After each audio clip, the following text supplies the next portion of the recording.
Well, thank you so much for having me. It really is an honor to be here.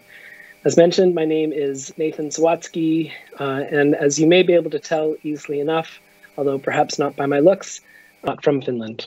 My family and 6 children and wife, we hail from Western Canada, where as a child, I never imagined having a job like I have now, because I am at least old enough to remember a time before we knew of such things as online games. Instead, as a child, I dreamed of one day being a teacher, or perhaps maybe more importantly, one day I dreamed of being a rock star. It may still be possible for me to become a teacher, but I think the opportunity for me to become a rock star, that boat may have sailed. In 2005 is when I started in this industry. I joined a small, about-to-launch product called Club Penguin. And if you don't know what Club Penguin is, it was a wildly successful virtual world for kids. In 2007, the Walt Disney Company purchased us, and my role went from leading the trust and safety team at Club Penguin to being able to oversee customer service, safety, and support for all of Disney's online properties. After a few years at Disney, I moved on and got to work with a man that I had worked with at Disney to build tools where we started to think differently about how we could analyze and detect the risk for children online. Within my industry, I think it's obligatory at some point to work for one of the big tech companies. So in 2011, 2015, I packed up my wife and kids and we crossed over to Europe and Ireland, where I did some time at Facebook, leading the global quality team. After Facebook, you inevitably have to take some time off. So during that period, I had an opportunity to go back to school where I did a master's in cybercrime and digital investigations. And that brought us finally to here, where I am now, leading the trust and safety team at Supercell. Well, I'm here to speak about Supercell and also how the industry thinks about the risks of sexual abuse against children in digital connected age.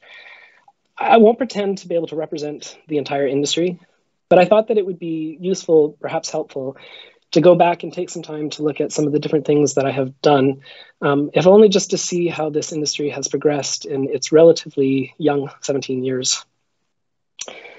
Club Penguin, as I mentioned, was a wildly successful virtual world for kids and young people. And this is probably because at the time, there was nothing else really for young people online.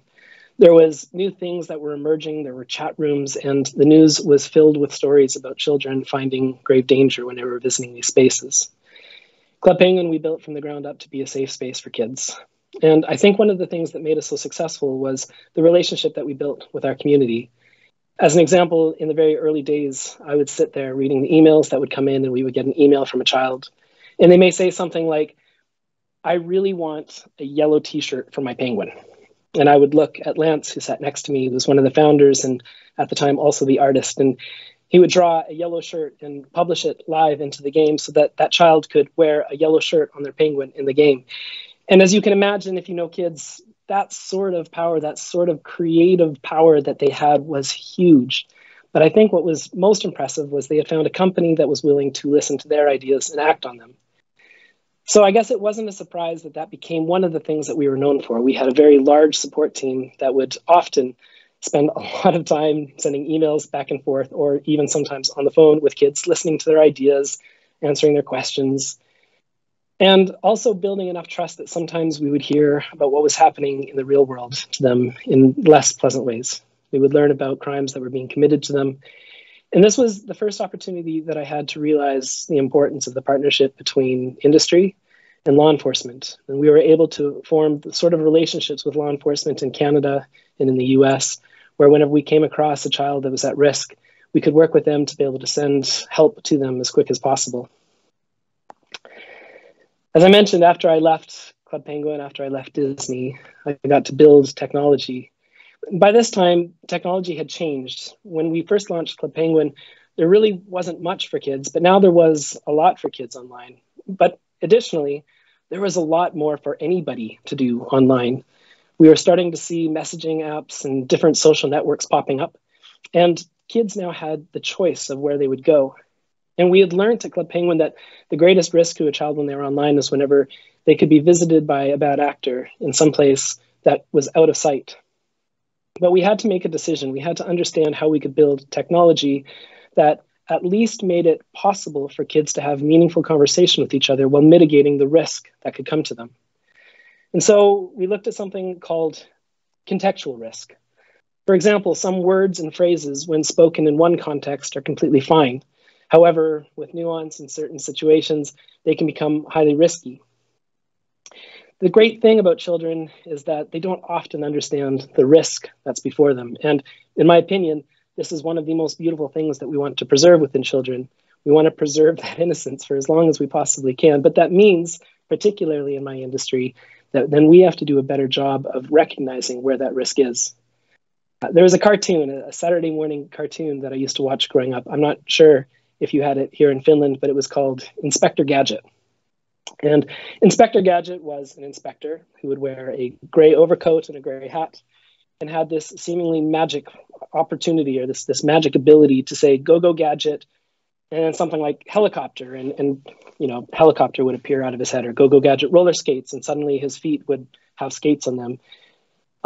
Despite all of this amazing ability that Inspector Gadget had, he was helpless. And if it weren't for his niece and her dog, Penny and Brain, every single Saturday morning, he would die in peril, for he was simply unable to assess the risk and the danger that was before him.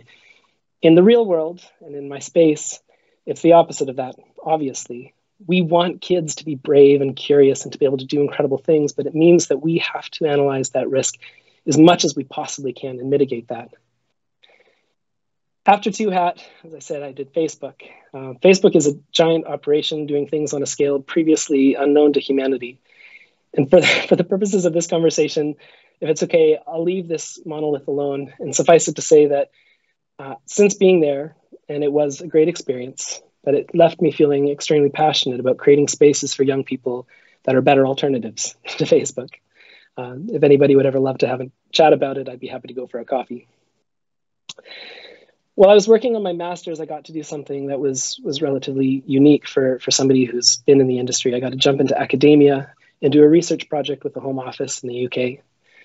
The role of this research was to build a typology of sexual offense against children. And so we spent weeks and months looking through police reports throughout the UK and different jurisdictions, trying to put together a typology where we could start to understand the sort of offenses that were committed to children. What stood out to me during this, however, was the characteristics of the victims. And, well, of course, you know this all better than I do. There's no single type of victim, but what stood out to me was how many of the victims didn't have parental involvement. I think this was where it became incredibly abundantly clear to me that oftentimes in my industry, whenever we're building safety mechanisms for children, we assume that there's a parent involved, and we should. That's a good thing. But I learned also the importance that we have to make sure that whenever we're building these safety mechanisms, a large amount of children, and perhaps some of the children that are at the greatest risk, don't have parental involvement, and we have to optimize our systems for them. So here I am now at Supercell, and if you don't know who Supercell is, we're a mobile game maker here in Finland, and our games are played by millions of people from around the world. When I started at when I started at Supercell over a year and a half ago, at that point, we didn't allow children into our games. We didn't know how to at that point. So it was that the terms of service and the guidelines said that you had to be 13 or older to play our games. And because of different sorts of legislation like COPPA, GDPR, we had to do these terrible things. So for example, if a child sent us a picture of one of their favorite characters in one of their games, and they said, "Hi, I am so-and-so, and this is my favorite game, and you guys, I love you so much, and I'm your biggest 8-year-old fan," we would have to find their account and delete their account, which, as you can imagine, just was horrible.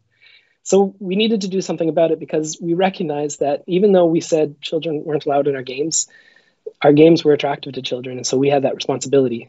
So last summer, we launched our first product with an age gate in Brawl Stars, and we're continuing to do that for all of our products.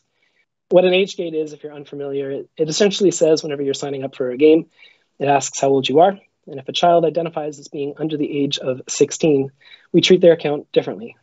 By differently, I mean we turn off all tracking so that we don't know anything about their account or really about them other than the age they've given us.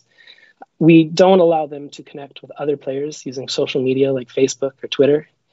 And we put greater restrictions on what they can say. So, for example, If I am a young player, there's no way that I'm going to be able to share my phone number, my email address, or even try and find a way to communicate with somebody off platform. And if I do, these sort of things go into reports that our moderation team looks for and analyzes the risk.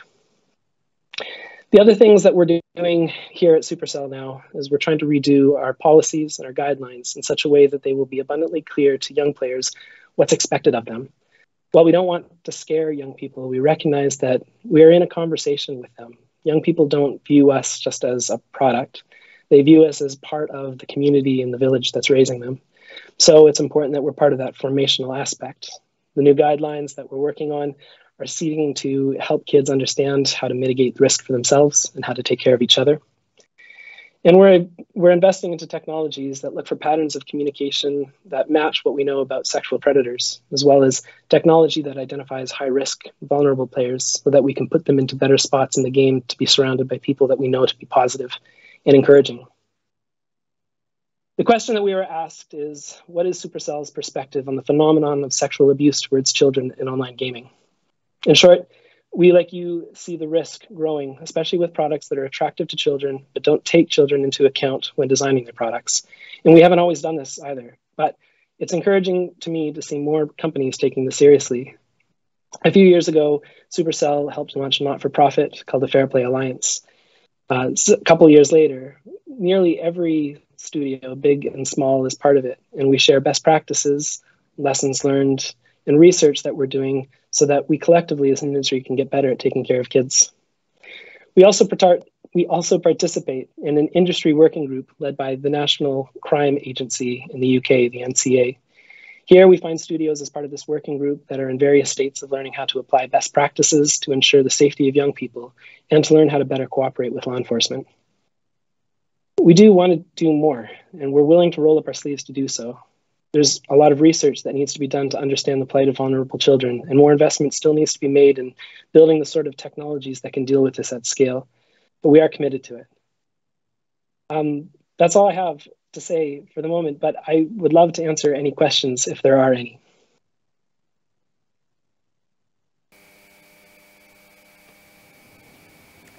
Thanks, Nathan. I think it's really valuable that we really get the voice of even one representative of our gaming companies. There is one question here in the chat for you. How do you see the level of corporate responsibility globally in relation to CSE? Would we need more international regulation or conventions to press the corporations to do more? This is always a difficult one because the answer is obviously yes.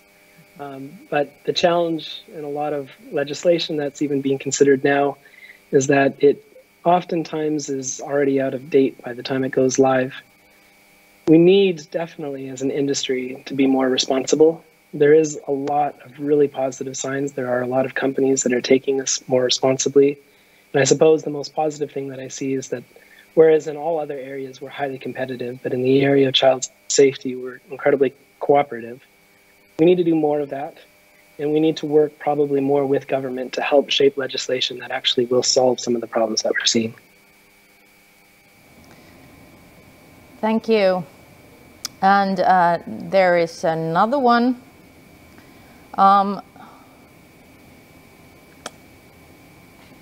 There's first a comment and then a question. Very important point about the lack of parental involvement. Not all kids have secure and safe adults in their lives. This is coming from one of our organizations that is helping kids online in social media. They come across that problem too, that kids don't have any adults there. Their question is, besides the guidelines, how could platforms and games increase the reliable voice of the brands and operations? AI, real people? Sorry, would you mind that last part? Increase the reliance of which? Increase the reliable voice of the brands and operations.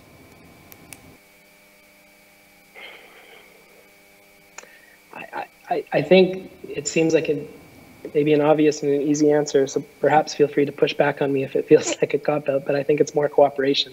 I think these sorts of events where we get to interact with you probably need to happen more frequently, and we need to listen to each other probably more.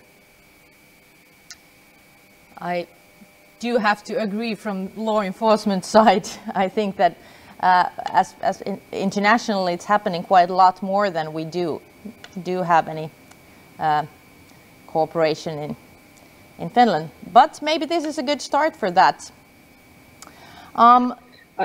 Yeah, go ahead.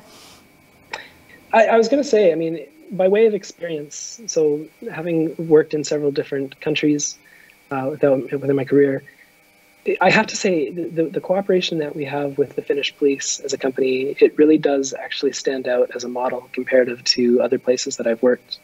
Our process here, unlike anywhere else that I've worked, is we get to work directly with the Finnish police, who act as a liaison to help us find the jurisdictions that are needed through Interpol. And likewise, whenever there are questions that come from Interpol or from other law enforcement agencies, the Finnish police do an incredible job of helping work through that information so that we can get the right information back to them as quickly as possible. To me, this really is a beautiful thing, and it is something that perhaps it's easy to take for granted, but it's not common elsewhere. That's really a good thing that it's good to hear, and it's a good thing that it is working. I think that the only way to actually tackle this is to do it together. Yes. Thank you so much for being able to join us. And there are no other questions now, but I heard that it would be, if we get any more questions directed to you, we could forward them to you afterwards. Absolutely, and please feel free to share my email address, or I can possibly put it into the box in here. And I would be happy to reach out and have a conversation with anybody about any of this. We'll do that. Thank you so much, Nathan. Okay, thank you all very much. It was an honor.